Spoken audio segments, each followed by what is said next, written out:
Общинския съвет не разполага с правомощие да обявява за нищожни свои собствени актове 14 години след тяхното приемане.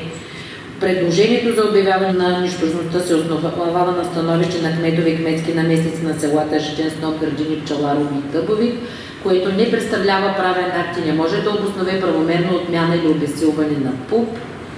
И отново правни и икономически последствия за община Генерал Тошево. Те се припокриват, едното от които е, че ще бъде нанесен тежък удар върху инвестиционния микроклимат, че може да доведе до съдебни искове с размер на десетки милиони евро, ще лиши общината от годишни приходи в размер на 500 хиляди евро. Ето защо настояваме да преосмислите разглеждането и приемането на това решение, което е в несъответствие с действащото законодателство, обществен интерес, стратегическите приоритети на Република България, сферата на възобновяемата енергия, да се въздържите от приемане на акт, който би могло да породи сериозни правни, финансови и институционални последици с дългогодишно отражение върху развитието на общината и благосъстоянието на нейните жители, да инициирате открит диалог на всички заинтересовани страни и да прекратите поредните опити за разглеждане и приемане на акт, който в разрез с действащото право на публични интереси, стратегическите цели на България в сектора на възобновяемата енергия. И отново имаме пак друго възражение на заявление, всъщност отново кодирано днес. Там ще ви прочета, те долу-горе се припокриват, изпратили сме ви го на пощата, което е различно. Трябва да имате предвид, че областния... Колеги, аз ви запознах, мисля, предното заседание с делата на областния по административен номер 64-2025 година и 77-25 година по описа на Добрежки административен съд е повдигнал въпроса за законосъобразността на решение 0609 и решение 0610 на Общински съвет Генерал Тошево и под настоящен въпрос е отнесен за разглеждане на Върховния административен съд в рамките на висящите дела. Съгласно член 130 алинея 2 от Административно-процесуалния кодекс, никой друг орган няма право да предприема разглеждане на дело, което вече се разглежда от съда, накърнило правната сигурност, доверието на инвеститорите и отново са входирали всички възражения от лятото, които аз ви изчетах. Преди да преминем към дебати, искам да напомня на всички, че общинските съветници по Закона за местното самоуправление и местна администрация сме положили клетва, която клетва гласи: заклевам се в името на Република България да спазвам Конституцията и законите на страната и във всичките си действия да се ръководя от интересите на гражданите на община Генерал Тошево и да работя за тяхното благоденствие. Моля, колеги общински съветници, да запазят спокойствие и добър тон. Имаме етичен кодекс на Общинския съвет, където е разписано поведението на общинския съветник в зала и че думата не може да бъде давана на никой друг, освен от председателя на Общинския съвет. Моля ви да спазвате и кодекса и правилника на Общинския съвет. Не искам обиди, думи и заплахи в залата. Днес искам всичко да бъде спокойно. Ще изслушаме всички, които искат да вземат отношение. Дори господин представител на инвеститора също е доброжанец. Първо малко ще върна така една история назад, извинявам се, но вие сте доброжанци и не дейте забравя своите предци, които са се върнали тук, за да върнат Южна Добруджа в пределите на България. В момента какво ще правим? Аз се извинявам, но жителите на село Дъбовик, аз говоря от тяхно име в момента. Да, 2011 някои хора си продадаха земите, защото тогава не знаеха каква е ситуацията, имаха нужда от средства.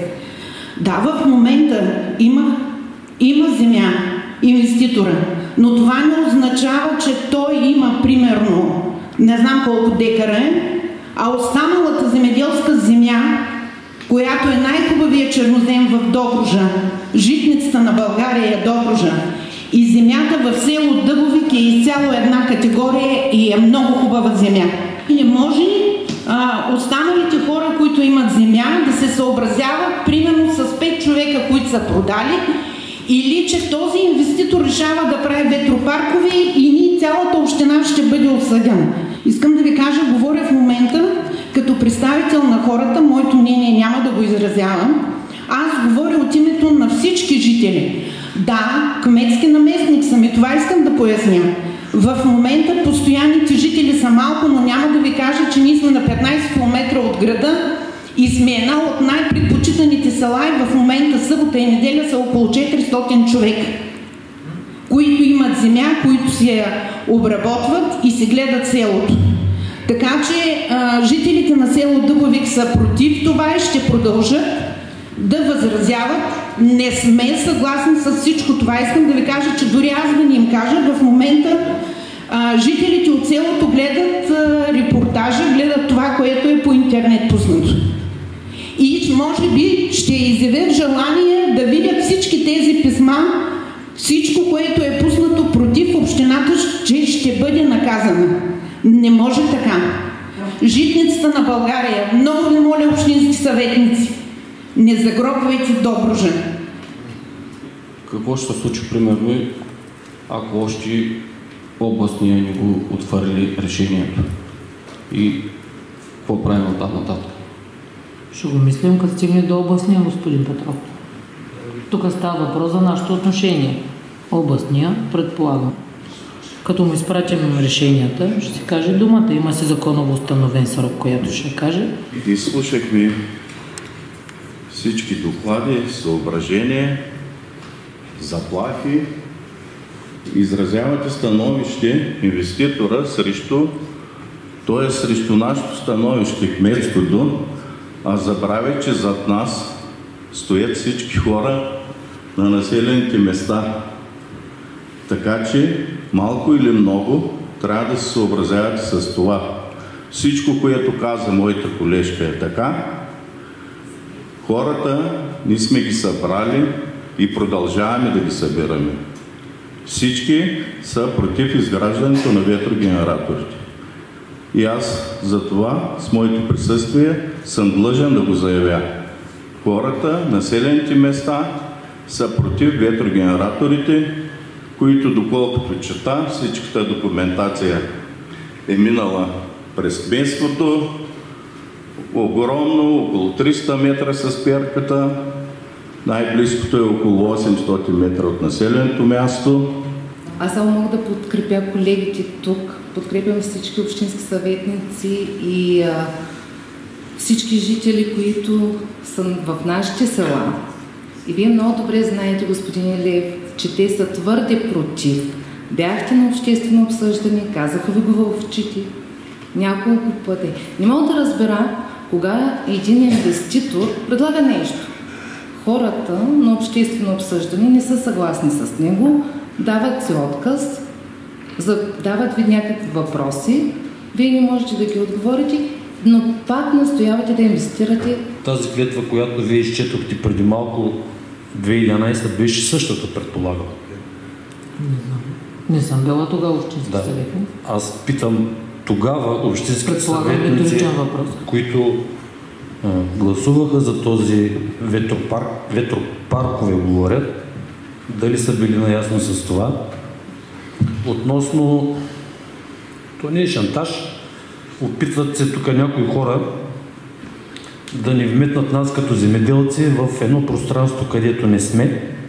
Затова твърдо го заявявам пред цялата общественост и пред всички присъстващи в залата, че ние винаги сме били против сме и винаги ще бъдем против изграждането на такива инвестиционни намерения на плодородна добруджанска земя и намерения, които пряко застрашават здравето на хората. Това съм го казал многократно.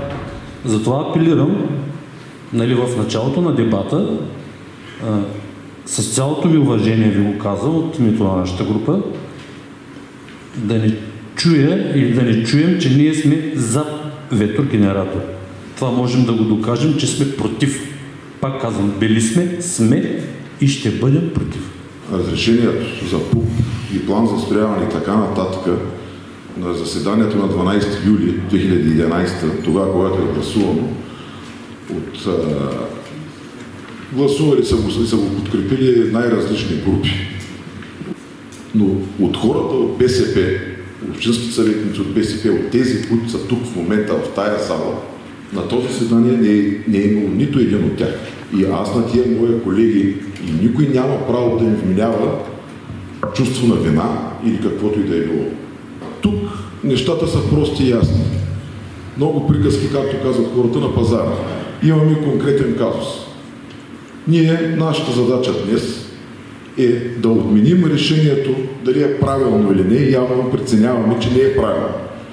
Нашата задача днес е да отменим решението от 2011 година, от там нататък. Дали областния ще го върне, дали ще влезем в съда, това са вече въпрос на хипотези. Но нашата задача е днес да гласуваме за тази отмяна. Аз лично, както обещах и на предното заседание, ще подкрепя отмяната на това решение от 2011 година. Говоря в личен план. Предполагам, че хората и моите колеги, въпреки заплахите на инвеститора, господин Илиев ли бяхте? Да. Окей, всичко звучи много добре, много красиво, но заплахите не съвсем. За лична отговорност, съд и така нататък. Нека да бъдем коректни. Казва се Николай Костов и съм общински съветник от октомври месец 11 година. Не съм присъствал юли 11, но от октомври до ден днешен съм с малки прекъсвания общински съветник. Много се радвам, че имаме такова развитие на нещата. Честно, искрено радвам се. Радвам се да чуя такива думи в тая зала. За съжаление, трябва да кажа, господин Начев, че 12-13 година вие, като председател на Общински съвет, госпожа Бонева и госпожа Фьодорова бяхме заедно, когато 12-13 по същия инвестиционен проект се взимаха решения, тогава ги взимахте ви. Не искам да... Това са факти. Не искам да коментирам. Факти са. Ето, протокол. От октомври 11 ние 4 пъти сме били тук. Така. Преживява се някакъв катарзис. Аз съм действително радостен, че е така.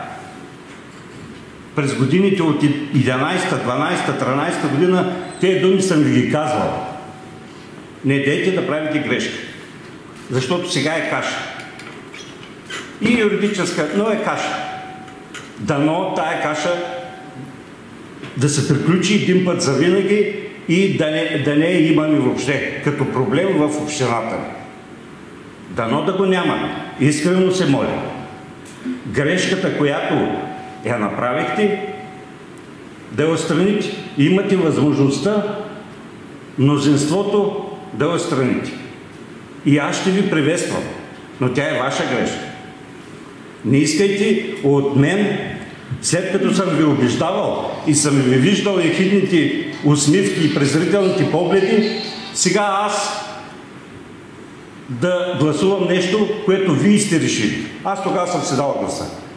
Тогава съм си дал гласа и винаги съм бил против. И съм ви убеждавал да не го правите. Така че, господин Начев, 4 сме тук. От 11 октомври сме 4 тук.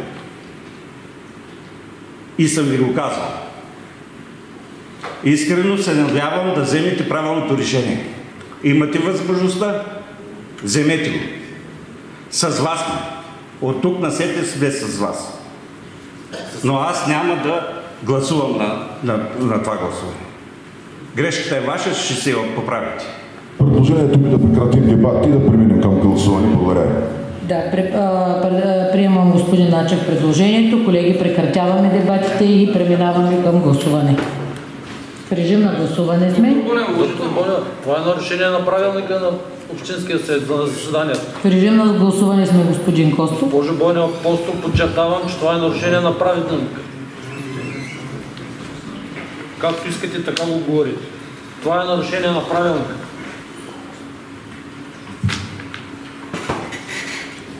Колеги, решението е прието с 14 гласа за, 0 против и 0 въздържали се. Гласували са 14 общински съветници.